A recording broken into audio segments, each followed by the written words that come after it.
Hey there, y'all, and welcome to today's Daily Down and Dirty. My name is Fairlight. Welcome to Airy Fairy Tarot.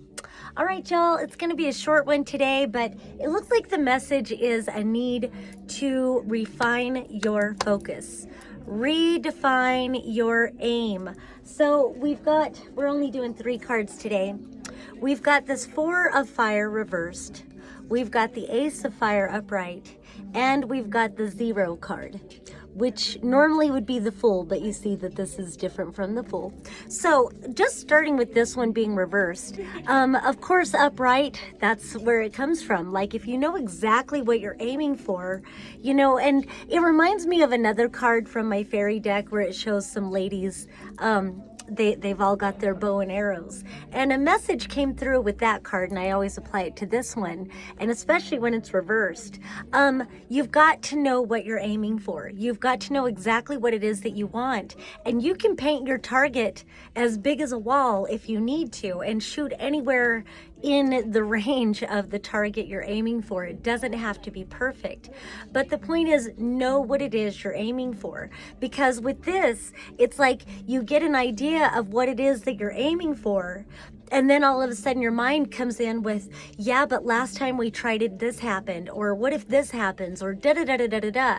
And so if you start worrying about failures from the past, or if you start worrying about what could go wrong, it's like the target is here and you aim back here, and you keep aiming for what you don't want. You keep aiming for what you don't want. And so it doesn't matter how good of a shot you are, if you're not aiming for the target, you're going to shoot in a different direction and not get the desired results. So know what it is that you're aiming for. Clarify your focus. So then we have this Ace of Fire, which is all about, and especially with this next to it, it's like really focus on the passion. Why are you aiming in the first place? You know, this is a fire energy. Why'd you even pick up the bow? What is the arrow about? What is it that you want? And so it's like, refine it by going back into the passion. What are you passionate about?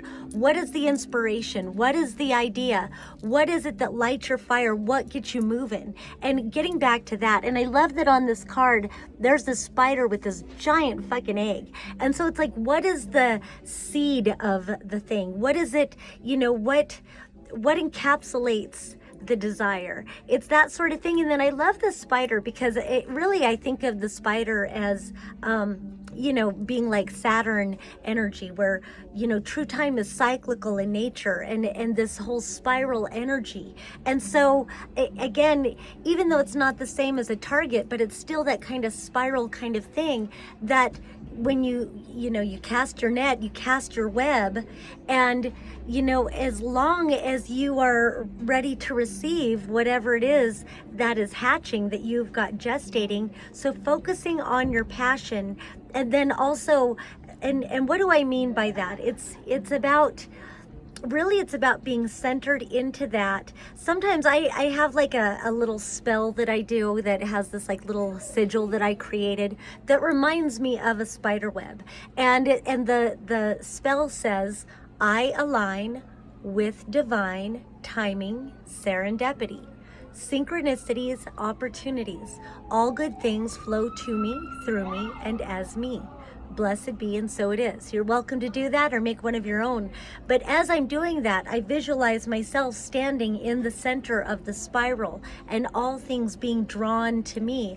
Just like a spider, all things are drawn into that spider's web. It's not the spider going towards anything, it's allowing it to come to you. And so it's like focusing on that passion and allowing that passion to really magnetically call towards you what it is you're trying to initiate. And again, aces are beginnings, they're opportunities. And then we end with the 0 card, which, you know, can be called eternity, infinity, cycles, new cycles beginning. Normally the 0 is the Fool card, which is a brand new beginning or adventure, but, you know, this deck is a different take. So this to me speaks of endings and beginnings, and it's I don't know, it's like cycles within cycles. Again, it reminds me of infinity and eternity. I get that from the William Blake deck too, that has the 00 card, where, you know, the face that is in the tree, that is the darkness, it may be weeping for what has to die. It may be weeping for what has to go back into the void. But then over here, this face turned to the light, it's focused on this little kind of a knife of truth. You know, Ace of Swords is like truth to me. It's living your truth, speaking your truth, aligning to what is true for you. And so it's shining a face of light, illuminating that. And light is what manifests into reality, right? And then also over here, we've got this golden apple. It just feels like there's some great knowledge. It feels like this tree of knowledge, some great knowledge. That we have the serpent up here holding this torch. There's a kind of like going back into the Akashic kind of, you know, where it's outside of space and time, where you have access to all the information and knowledge that you could ever possibly need. And it's on the side of the, you know, things returning to the void or returning to the creation energy, and knowing that you have access to all the knowledge that you need there. And whatever you have to say goodbye to, even if you're weeping for what was lost, there's this great knowledge that comes from it. And I like how they say shadow defines the light. It's like whatever is lost, it just refines the brilliance that you want to set into motion for the new thing. So don't be afraid to start over. Don't be afraid to get very clear on what you're aiming for. Refine your focus and begin again. All right, that's all I have for today. Peace and love until next time.